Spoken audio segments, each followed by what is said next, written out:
మనం ఒక్కసారి మనం యాదవులు వెళ్ళకపోతే అక్కడ కృష్ణుడి రూపంలో ఉన్నటువంటి అన్న నందమూరి తారక రామారావు గారి ఫోటో కనిపిస్తుంది. అంటే ముగ్గురికి సంబంధించినటువంటి బంధం ఇందులో కనిపిస్తుంది. ఒకటి కృష్ణుడు, ఒకటి అన్న నందమూరి తారక రామారావు గారు, మూడవది యాదవ్ సోదరులు. అలా అన్న నందమూరి తారక రామారావు గారు మీ గుండెల్లో నిలిచిపోయే విధంగా ఎంతో గొప్ప గొప్ప నాయకుల్ని తయారు చేశారు. ఆ రోజున రాజకీయ చైతన్యం తీసుకువచ్చారు. 1983కు ముందు ఒక్కసారి మీరు చరిత్రలోకి వెళ్తే అంతకుముందు రాజకీయం ఎలా ఉండేదో, 83 తర్వాత ఎలా ఉండేదో కూడా మీరందరూ ఒక్కసారి గుర్తు చేసుకోవాలి. మరి ఇప్పుడు కూడా జగన్మోహన్ రెడ్డి గారు చూస్తూ ఉన్నారు. మీరు గత 5 సంవత్సరాల్లో, దానికి ముందు చంద్రబాబు నాయుడు గారి పరిపాలన చూశారు. తెలుగుదేశం పార్టీ, చంద్రబాబు నాయుడు గారు యనమల రామకృష్ణుడు గారు లేనిదే ఎక్కడికి వెళ్ళరు. ఆయనకు పూర్తిగా ఆర్థికం, లెక్కలు, గిక్కలు ఏది కావాలన్నా ఎక్కడున్నారా అని యనమల రామకృష్ణుడు గారిని ఈ రోజుకి కూడా ఆయన్ని వదులుకునేటువంటి మనస్తత్వం ఉన్నాడు. మరి అదే జగన్మోహన్ రెడ్డి గారిని మీరు కంపేర్ చేయండి. ఆయన పక్కన ఎవరు ఉంటారు? సజ్జల రామకృష్ణ. ఆయన తప్పించి ఆయన వేరే ఇంకో వ్యక్తిని కూడా పెట్టుకోరు.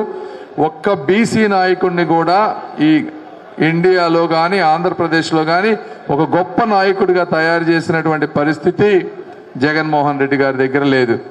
పోనీ నాయకుడిని జరిపోయినా పర్లేదు, ఒక్కొక్కసారి కనీసం గౌరవం అన్నా ఇచ్చేటువంటి పరిస్థితి ఉందా అని మీరు ఒక్కసారి ఆలోచించుకోవాలి.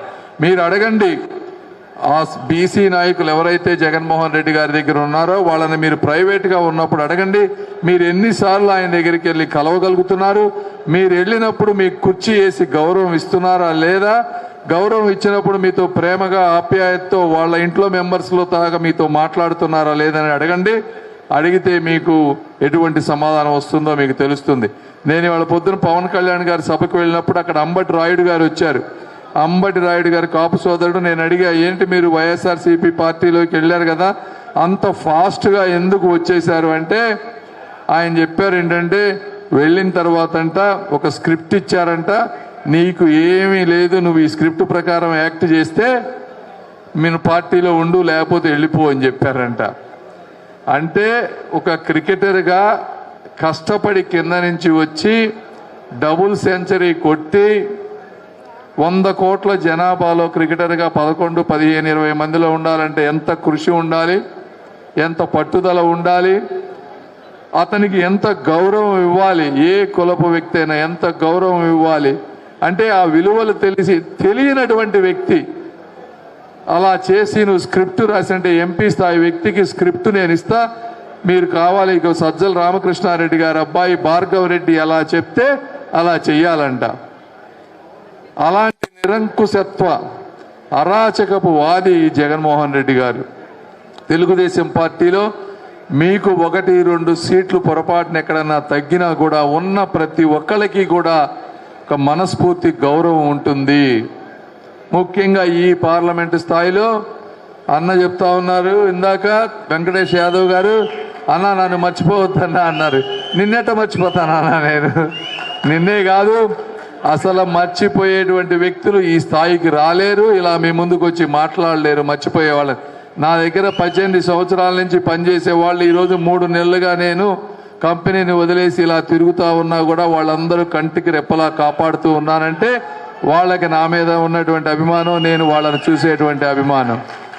అదేవిధంగా రాజకీయంలో కూడా నేనేమి పదవుల కోసం రాలేదు, డబ్బు కోసం రాలేదు, స్వార్థం కోసం రాలేదు. ఏదో నాకు తెలిసి నాకు దేశానికి జ్ఞానం ఇచ్చాడు దేవుడు, అది కూడా అతి తక్కువ వయసులో ప్రపంచ జ్ఞానాన్ని ఇచ్చాడు.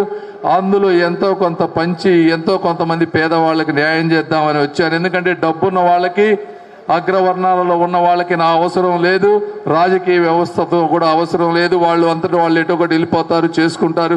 ఇక్కడ లేకపోతే హైదరాబాద్ కాకపోతే బెంగళూరు కాకపోతే అమెరికా ఎగిరిపోతారు, వాళ్ళు బతుకుతారు. వాళ్ళ గురించి కాదు నాలాంటి వ్యక్తులు కావాల్సింది. అట్టడుగునున్నటువంటి ఒక హోప్ లేకుండా జీవితంలో పేదరికం నుంచి బయటపడలేకుండా ఉండేటువంటి వ్యక్తులు కానీ వాళ్ళకి నాలాంటి వ్యక్తులు కావాలని చెప్పి నేను వచ్చాను తప్పించి ఇందులో వేరే స్వార్థం ఏమీ లేదు. అది మీరందరూ కూడా గమనించాలని మనస్ఫూర్తిగా తెలుపుకుంటూ ఎప్పటికే లేట్ అయిపోయింది కాబట్టి అందరికీ కూడా నా హృదయపూర్వక కృతజ్ఞతలు తెలుపుకుంటూ సెలవు తీసుకుంటున్నాను. Thank you.